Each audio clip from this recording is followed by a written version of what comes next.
Welcome back to Unapologetically Woman. We're celebrating phenomenal women all across Kentucky who make no apologies for their perspectives or the impacts that they're making in the community. Today we're celebrating April Ballentine. April is a mom, a survivor of domestic violence, an advocate, a speaker, and intake specialist for the Fayette County Sheriff's Office. Unapologetically Woman, April Ballentine, that's you. Welcome. Thank you for having me. We're going to jump right in. Okay. August 9th, 2013 changed your life. Yes, it did. Tell us about it. It changed my life to where when you think of living, you don't think of passing away or dying, but I was that close to it. And that day I was hunted down just like an animal. And when he approached me, he stood over me after I fell and just shot me 5 times. Now he is an ex-boyfriend? He was an ex-boyfriend, yes. He was an ex-boyfriend. We broke up in June that year, and I guess it took him till August to figure out what he wanted to do with me. So when you break up, there's a reason for the breakup. Did you see any of this in him before? So in the beginning, I did not. I didn't see it because what you see is a new relationship. You see the fun part of everything. You see a desire to spend time with someone, but you don't recognize those little small cues that are saying, okay, maybe this person has a problem with you being with other people, or not spending time with him. And I didn't see that at first, but then later on in the relationship I could see where, okay, he doesn't want me to be with my family. He wants me to spend time with him. He wants all my attention. So I'm like, okay, I'm trying to figure out how do I do this and still balance my life and continue to observe his behaviors. When the behaviors started to increase, I noticed how he would do the name calling and stuff like that, and that wasn't me. And I was trying to figure out a way to remove myself because I couldn't get him to leave, and where was I going to go? But at this point in my life, I didn't realize that I was actually a victim of domestic violence. And there's different forms of domestic violence. Our relationship wasn't a physical form of domestic violence. It was more verbal and mental. So for me, it was more about taming the beast. And because when you see the beast coming out, you go into protection mode, and you're trying to figure out, okay, how do I not upset this person any more than they already are? There were many accusations of me doing things that I wasn't doing. He couldn't deal with false claims of talking to my boss or my coworkers. Being in management, you deal with other managers in different locations. You do lunches. You go out of town, and it was just a matter of, okay, if you go out of town this month, then I'm not paying my part of the rent. And I'm like, well, you know what? Let's try that and see where you are when I get back. So it was a lot of that. But what I wasn't going to tolerate at all was the name calling. And so that was my ticket to freedom. As crazy as it sounds, I said, when you do it again, I'm done. And, I don't think that he believed me, and I think he figured that I was just going to always be there trying to help him and, or just, I don't know, I guess being his other half. And what he wanted was somebody to just care for him, to take care of him. And I wasn't going to do that. So on his birthday in June, we were out, and I told him, I said, I'm not tolerating this. And he called me out of my name, and I said, okay, I'm done. And as we went to his brother's and talked to his brother and told him what was going on, excuse me, he said, I know what she wants, and I'm going to give it to her. So he took the keys and he threw it on the couch, and I grabbed the keys because it was the keys to the front door of the house. And I said, okay, well, I'm getting ready to go. And he was like, okay, let's go home. And I said, no, I meant what I said. I said, you will never come back to my house, nor will you ever go anywhere else with me. And when I went to leave, next thing I knew, I was out in the grass, and he was kicking me in my back, and I had blacked out for a second. Was that the first time that there had been physical That violence was in your relationship? That was the first time with physical violence in our relationship and in my life. Had never experienced anything like that, and honestly, it scared the death out of me. Because his sister-in-law came out and she said, "April, get in the car, get in the car." So we got in the car, and next thing I knew, he was beating on the windshield, and he cracked the windshield. And that was scary. That was very scary. However, we left the scene, and she took me to a safe location to check me out to make sure I was okay, because I did black out for a hot second, and I was fine, just shooken up and scared. Yeah. I was traumatized.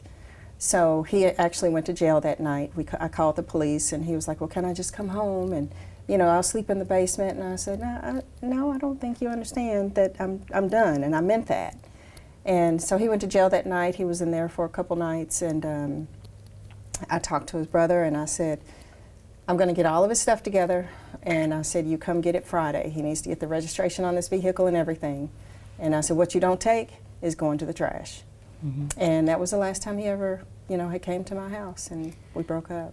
And so fast forward, you're out having a good time with some of your friends. Yes. So went to happy hour, and this was like 5:30, 6 o'clock in the evening, and I was sitting there by myself. He was actually sitting behind me. Did you know he was there? I knew he was there at that time. However, he wasn't. If he was going to be in that location, I wasn't. And if I wasn't going to be in that location, he wasn't going to be in there. I don't know how he got in. But he was in, and he was sitting at a table that was behind me. He wasn't bothering me or anything, but I didn't know that he was watching me in the mirrors. So he was actually watching me the entire time. So when I got up to talk to a friend of mine's father at the other side of the bar, he got up as well, but I didn't. I wasn't watching him, and I didn't, it just never registered. So next thing I knew, he had grabbed my arm and turned me around, and he was like, "Well, let's go talk outside." And I was like, "No, I meant what I said, and I'm done. I don't have anything to say." And so next thing I knew, he pulled up his shirt, and there was the gun. And fortunately, it was all on video. We were under camera the whole night. And but at that point, I blacked out. He pointed the gun at my face, and I was able to, throw it away from my face, and it went off in the wall behind me. I took a step to run out the door, and I fell. And then that's when he released the bullets on me. You were shot 5 times. 5 times. Yep. What were you thinking? What's going on? Actually, at that point, I had no idea. When I blacked out, I literally blacked out, even though I was alert. And I would say that was God protecting me from, what I was getting ready to experience. Because I came to on the floor. After he had shot me, he ran out the door, because we were right at the door. But he ran out the door, and he left. And when I woke up, there was a white sheet over me. And I said 3 times, "I got to get up. I got to get up. I got to get up." You were on the floor? I was on at the the floor. place? On the floor. Yeah, I was laying on my side because I had a defense wound where he shot me in my arm, and it went through my arm, and it rested up here, but it went between the bone and didn't break it. Wow. Same as my leg. It went between the bone, but it didn't break it. So when I woke up and there was the white sheet, somebody said, "No, April, just stay still, and you stay right here." And all of a sudden, I heard the sirens. And when I heard the sirens, I said, "I can't breathe." And then I blacked out again. I never woke up until the next day. When you woke up, you were in the hospital? When I woke up, I was in the hospital, and the doctor said, "Do you know where you are?" And I was like, "No." And he said, "You're at UK." Well, I panicked because he worked at UK at that time. And he said, "No worries." He said, "We have a K-9 unit at your door at all times with an officer, and we have his picture plastered all over the walls. so he's not going to be able to get in and get to you. Did you have an EPO out on him at this time? Because you said he went to jail. He went to jail That because from that physical attack that night on his birthday. So he went to jail, and that night I did go get an emergency protection order. So I figured once I got him out of my house, I was going to be okay. It didn't work that way. I never thought there would be a long-term effect on this individual to get back at me. I just wanted my peace of mind, and I wanted to have my freedom. So when I did get the EPO, I went that night to the courthouse, and that was probably one of the hardest walks I've had to do. Really? Yeah. How so? Well, I've never had any courtroom experience, let alone to have to explain my story of what, I had experienced as far as taming the beast, as far as, every day or just anything, because it's private, it's personal, and you don't want to be shunned, you don't want to be viewed, you don't want to be judged as a victim of domestic violence, because I don't know if you want to say it's embarrassing or not, because people say, well, they should have known, she should have known how that person was, or this person has done this in the past. Well, when you don't know somebody and you're getting to know somebody, they're surely not going to talk about the negative things in their past. And unfortunately, at that time, no one was actually telling me anything about his past. Now, I'm not a judgmental person, and I look for the good in everyone. And, he had a lot of great features, a lot of great things about him that I adored, And, I mean, obviously, we were in a relationship, But, when you have someone that has the mental issues, regardless of what they are, they're not being treated, they're not being monitored, or I guess you could say counseled as well. Do you think his behavior was a result of mental health issues, or do you think that his behavior was a result of anger issues, or do you see it the same? Well, I see it as a combination of factors. I see it as, one, his whole life changed when he left my home. We had a nice home, we had a good life, we shared great things, and I think he wanted to continue that. But one, his mental got in the way because he couldn't control me, and I think that was probably the greater piece of it, wanting to control what I did in my life and then cater to him. I wasn't going to do that. That's not me. That's not you. That's not me. And the other piece is, I think the other mental behaviors that I'm not fully aware of, even though I could see some things, that got in the way as well. And when you mix that with any type of substance, be it alcohol or drugs or whatever, it's not a good mixture. It's a bad combination. It's a bad combination. So I believe there was a combination of factors that led him into that night to where he probably felt he was spiraling down. And so that night happens, but you have a day in November that you're looking forward to. November the 12th, 2022. Walking your daughter down the aisle. Absolutely. How did we get there? Wow. Well, Because you've been 8 years without walking, right? I have been actually, come August the 9th, it'll be 9 years. 9 years. Without walking. And 2 years ago when COVID started, this is how everything started to blossom, I'll say. I decided, well, I'm not going to sit around here and do nothing and let COVID control everything that I can't do, you know? And so I decided I'm going to just start taking better care of myself. You lost over 100 pounds during COVID. I lost 180 pounds. Dang. 180 pounds. Girl, you did that. I did. I did. And, I think what happened was that I was in this chair. And, when you don't look at yourself, but then when you do look at yourself and you see the struggles and you see what the challenges are, then you make a change. And I felt as though I needed to make that change at that point. And I changed my eating habits immediately. I started looking for a trainer.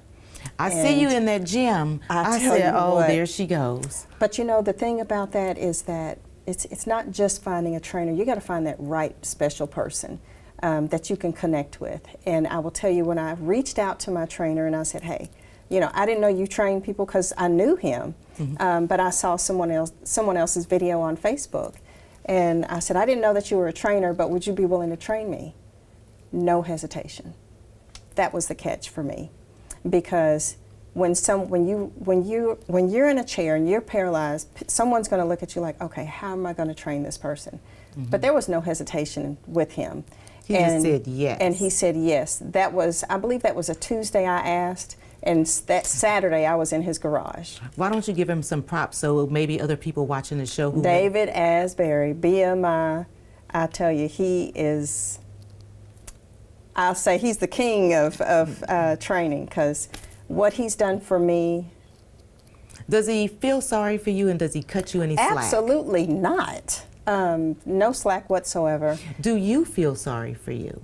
Absolutely not. I would say that this, as crazy as it sounds, this is my destiny. God chose me because I chose him. And God says, you're going to be that example for everyone. And you're going to make a difference in everyone's lives, be it here, be it there, be it everywhere. So he's using me, and I'm serving in my purpose. Now, granted, is this the journey that I wanted? Probably not this way. However, I'm the right one for it. You're the right one for it. And Kathy Witt said, hey, I see what you're doing. I see your energy, your strength. Yes. You know, get over here and let's get make on a my difference. team. That's right. That's exactly what she said, because the very first speaking engagement, she was there. And she said, I know that you say that you love what you do and, you know, and everything like that. She said, but this is your calling. And it's 6 years later. And you're still there. I'm still there. That's right. Inspiring other people. That's so awesome. So, you know, I do. I work with other people, and, you know, I help them see things that they may not see or they may not be able to process. Because when you're in those shoes as a victim, you know, you don't see the victimization. You don't see that until someone brings it to you, because you're blinded by so many different things. You're just trying to survive, you know. What about when people say, give me another chance, give me another chance, give me another chance, and the behavior is past the other chance, but you don't see it, is what you're saying. Well, how do you handle that? Because I want us to be able to help somebody that might be watching today. Right. Because you know, it's always crystal clear when you're from the outside looking in. You're like, oh my God, that's terrible. That shouldn't be happening. Right. But you're like, oh, and make excuses. And, you know, it's not always this way, but we do this together and we're great together this way. Because you hide the How do truth. you know the difference? So, you know, I will say that when you start to see things, you know, I think the biggest thing for me during that relationship was that when my dad was in ICU dying, he came in my dad's room, and he started crying, and I'm looking like, what are you doing? You know, what's wrong? And he was like, well, he was my dad too, and I was like, no, he wasn't. But what he was doing was trying to get my attention redirected to him instead of on my dad. And so at that point, that's when I started to wake up and see, okay, you know, this isn't right. Something is definitely wrong here. But I will say, for women out there, most women probably won't speak about it. And I'm saying this because if they speak about it to someone, then that someone approaches him with it, they don't live with that person, or they don't deal with that person on a regular basis. So they don't know what the individual is actually experiencing. Fortunately, mine was not physical, you know, until that point, but it still wasn't right. Right. And but I was able to recognize it, and but I will say that if you're in those shoes, find someone to talk to. Find someone that can help you find a plan to get out. Because when you create that plan, and you want to put that plan into action, you have to be at a point to where you're not going back. Because if you go back, it's just going to get worse. Mm-hmm. And at that point in my life, I wasn't familiar with creating a plan or, having someone to talk to that can help me escape this situation. So again, I spent my time taming the beast. You don't look at yourself as a victim anymore. You look at yourself as a survivor, a thriver. I don't even talk about being a survivor because that's not where I am anymore. I'm a thriver. I'm an individual. I'm a powerful Black woman. And, anytime somebody tells me I can't do something, guess what? I'm going to prove them wrong. And that's what I'm doing now. Thank you so much for being on the show today. You're very welcome. Anytime somebody tells you that you can't do something, prove them wrong. Continue to watch as we celebrate other phenomenal women in Kentucky who are making changes and strengthening our community one step at a time. I'll talk to you soon.